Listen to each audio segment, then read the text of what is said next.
Alright, hey everyone. We are starting up the second part of these skirmish strategies, little operation going on in map Cold War, I believe. And as you see right there, I just got the attack airport. I snuck it on the Cubans, and now they're sending their whole army of conscripts against me. But I'm building up quickly. Whenever you go in and capture attack airport, make sure you got a base defense structure in the queue ready to go, so you can plop it down if you're getting attacked. And right there, I lost my I did lose my oil derricks, but it's not going to seem to be too much of a difficulty as long as I keep those aircraft carriers alive and I take out that last stand of those Kirobs. Because blue is essentially done, top right hand corner, he's Dunsky. As usual, the French fall first. No offense to any French viewers out there. I do not want to insult your nationality or culture or anything. It just seems to happen that way. Enough said. And I'll be finishing up this time around real easily. You just got to get through with those aircraft carriers. They'll surprise you in their range. Those F-18 Hornets are, as they say, or the aircraft carrier, the pride of the Allied Navy, and I would not disagree with them. And once again, there are no super weapons in this one. I prefer to play that way. You play skirmish or multiplayer with someone. Super weapons, I mean, Construction complete. they take away from the experience, but they also take away from strategy and actual skill. So it's kind of got a weigh pros and cons. But I would say playing without them really adds to the experience. So just my overall opinion. And what I'll be doing here is first I'm gonna go for the Conyard, the aircraft carrier, and oh, I forgot. Did not include a trivia question for everybody. The last skirmish strategies, I apologize for that. So what will I throw in today? It's going to be a difficult one. Why do they call it NOD? What is the purpose of the name NOD in GDI? GDI is obvious, Global Defense Initiative. You can probably figure that out, at least the initiative part, with that little bit of research or whatever, doing that. But I don't condone research at all. But you gotta look for why do they call it NOD, and it's lagging the heck in my game right now. I don't understand what's going on here. I apologize outright for that. And when you're attacking with aircraft carriers, 4 seems to be enough. For sure. I like to have about 6 aircraft carriers, about 3 Aegis cruisers, about 5 destroyers on hand. That's the most ideal thing. In Dolphins and multiplayer, you'd be surprised how valued those are and how heavily produced they are as well. So don't overlook your friendly mammals over there.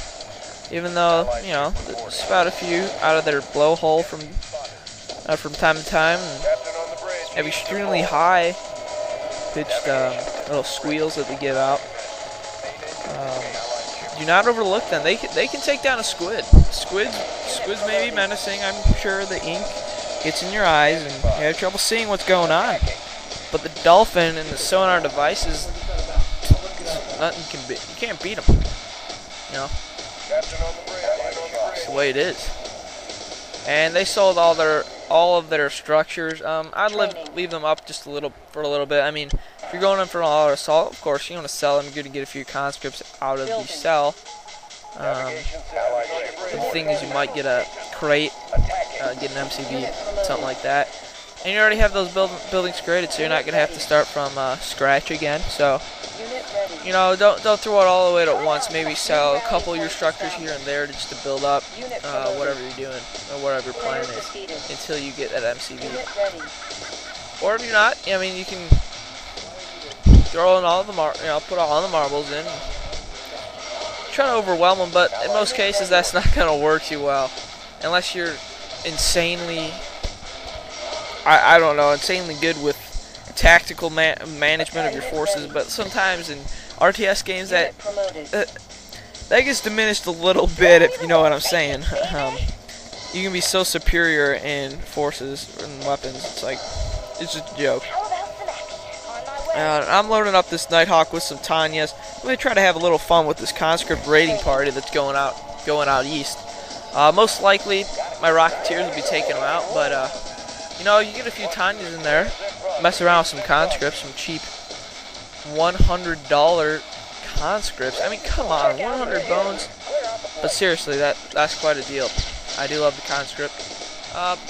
But most of you have guessed wrong. Only one person guessed my favorite Soviet unit, and it is not the conscript. So, not that I'm disappointed. I am just, I mean, I don't blame you. I didn't really express that too much. I said you'd have to go in depth a little bit, but you know, you gotta do that in some questions. You gotta take some risks. You don't follow the crowd too much. You know, everybody's saying conscript over there. The first person that answered actually was the one who got it right. I think he was the first person that answered. I'm not gonna reveal that answer quite yet, though. Don't want to spill it for everybody. You know, all you guys are just waiting on the edge of your seats to hear that answer. I'm sure.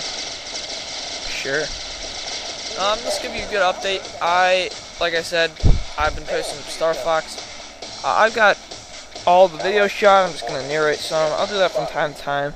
But I've got like finals and stuff and some other things that take the precedent over YouTube on the horizon. So not gonna be doing that as much from, you know, here on out. What other things can I mention? Generals shot all first 5 GLA missions. Just gotta narrate them. Red Alert 1's kind of on hold temporarily until that color. I don't know what is causing that thing to just totally spit back in my face, spew it all in my face. That's quite annoying. But it'll probably get resolved sooner or later, something like that. And sort of skirmish strategies I throw in just to keep you guys pleased for a little bit. Give you some Red Alert 2 because I know that's probably the most popular thing that I have released so far. But once either Star Fox is done or the GLA, I don't know what I might be doing. AOE, maybe, I don't know, something like that, possibly. That's probably going to be the next walkthrough I do is Age of Empires 2, the Age of Kings, followed by Age of Empires 2, Age of Conquerors, which my personal favorite is. I love that one to death. Love playing those missions. Good fun. And I am victorious. Good to see. No more game over crap from generals. Look at the statistics. A gaudy statistics of 175,209 for score. You know, Cuba gave a fight, gave a valiant effort, but it just didn't come through in the end the way it goes when you're facing Korea. So, hope you guys enjoy it. I'll see you guys later. Thanks for watching.